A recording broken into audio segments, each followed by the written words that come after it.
Hi, welcome to my channel. Today I'm talking about chasing. You are chasing somebody that has rejected you, and why not to do that and what to do instead. Okay, so if you haven't been here before, then I'm an author and I am a coach. I coach in manifestation and I coach in mindset. Everything's available on my website. Just pop along and have a look and see what I've got on offer. I try to keep my prices really reasonable in this market, so hopefully pop along to my website, you'll see something that is affordable for you. Okay, right. Chasing somebody who's rejected you. First of all, let's look at the logic in that. Someone has rejected you and you go into chase mode. In the moment, you think that you might be able to change their minds. Maybe there's something you can say or something that you can do that will remind them how amazing you are. First of all, the first point I'm going to make is when somebody has decided that it's over, there's nothing that you can do that's going to change their mind. Yeah, they might feel a bit sorry for you and might let you cling on for a bit. I've had experience of this, so I know what I'm talking about. I've had a bit of experience of this a couple of times with a couple of different people. There is nothing you can do when someone's made that decision, because in the moment, they don't want you. So their energy is back off and you are just coming at them. So their energy is more back off. So actually they're even more determined that they don't want to be with you. So what you're doing is having the opposite effect. You're chasing someone, they are pulling away. Because if you're chasing, something has to be running. If there's a chaser, there's a runner. It's just the way, it's an energetic thing and nothing more than that. So I'm going to just tell you a better way.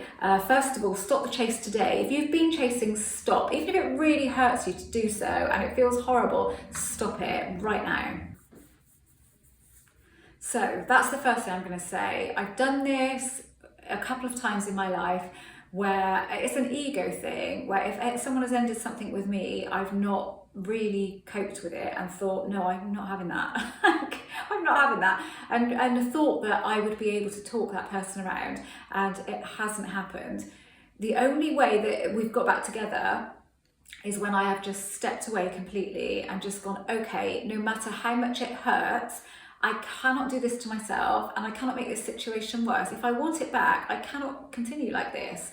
It took me a week once with my first boyfriend to accept it, like it had been after 5 years, and just pull away. And as soon as I pulled away, as soon as I sort of stepped away and thought, okay, right, you're right, it's over, I just need to walk away, I felt a change of energy between us in that moment, whereas he was like, oh, because it was unexpected.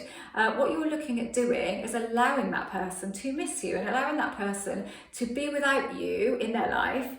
So energetically, they don't have your energy about anymore and they've been used to it, now it's gone. And so you have purposely withdrawn it.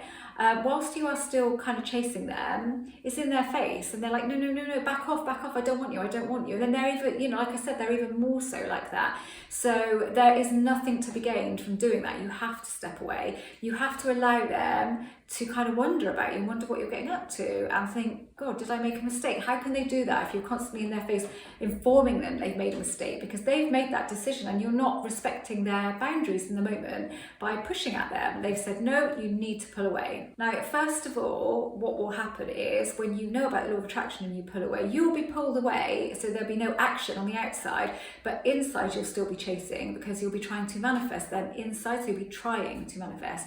So energetically, you're still chasing them, even though you're not chasing them on the outside. But it's a really good step to start with the outside, because then, okay, rationally, you can think to yourself, are they going to wonder now because I'm not about? They are going to be thinking about you. They are going to be thinking about you. There's no getting away from that and wondering whether they've done the right thing. But because you're still chasing internally, then you're not going to be seeing evidence of it on the outside. So you have to stop doing that too. And what you do is go, whatever. I will be okay, whatever. I will be okay. There are other people out there, or if I don't want to date other people, I can just spend more time with my friends. I can do this that I enjoy and that I enjoy. Watch lots of movies and series that make you laugh. That's key. Making yourself laugh is the best thing. Do not look at their social media. Do not follow them around on social media. Do not like any of their posts or anything like that. Pull yourself away completely. Start practicing the art of detachment, and you do that by knowing that you pull away externally and you also pull away internally. So you withdraw your energy completely, and you say, I'm not going to give this person my energy at the moment, I'm not going to give them my time internally either, because that won't help me and it won't help the situation, and I want to grab something back for myself. I want to make this about me. And you do that. Sometimes it's really hard, isn't it, to enjoy life when you're so sort of hurt by somebody and you just want that person back. Then bringing yourself back to reality and kind of enjoying life seems like, oh my God, how the hell am I going to do that when I've got this going on? You have to try. You have to put yourself first. And whilst you are chasing after somebody, what you're saying is they are more important than you. What's going on, you can only be happy if you're with this person, and they are so important to you that nothing else matters. And you have to notice that you're doing that and thinking, I have to make my life matter. I have to make other parts of my life matter. What else can I throw myself into?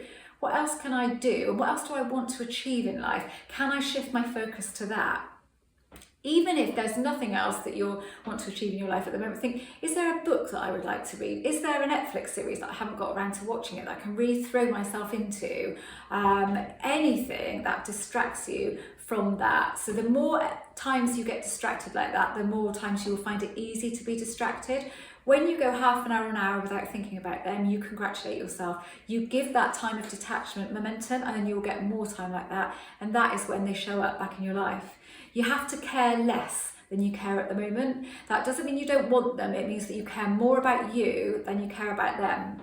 And that is the problem here, is we tend to care more. It's not that we care more about the other person, actually. It's just that we care more about being with them than we care about us, if you know what I mean. It's not so much that we actually think that person is more important than us. We just think that relationship is more important than us. That relationship is the be all and end all, and we on it by ourselves are not good enough. We need to be in this relationship. So yeah, it isn't really the person, it's the situation, the potential. We are longing for the potential that we saw in this relationship, and we feel like it's been snatched away from us.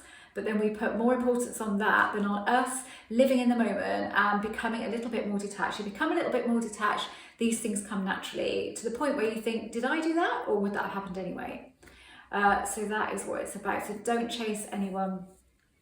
What's the saying, isn't it? I wrote an article on this when I used to write articles about relationships. Never chase after a bus or a relationship, a bus or a person, something like that I said. But actually it is a thing. And it's so true, isn't it? If you chase after a bus in high heels, women, you're likely to fall flat on your face. So it's a bit, look at it like that. It's like chasing after a bus in high heels, whether you're a guy or a girl. And even if you're a guy, think about running after a bus in high heels. You wouldn't want to do it, would you? It's never a good thing can come of that. So that is what this is about. So try hard energy, as we all know, does not work with manifesting. So pushing at someone is never going to change their minds, not on a permanent basis anyway. Okay, I hope this was useful. If you haven't subscribed to this channel, I'd love for you to do that.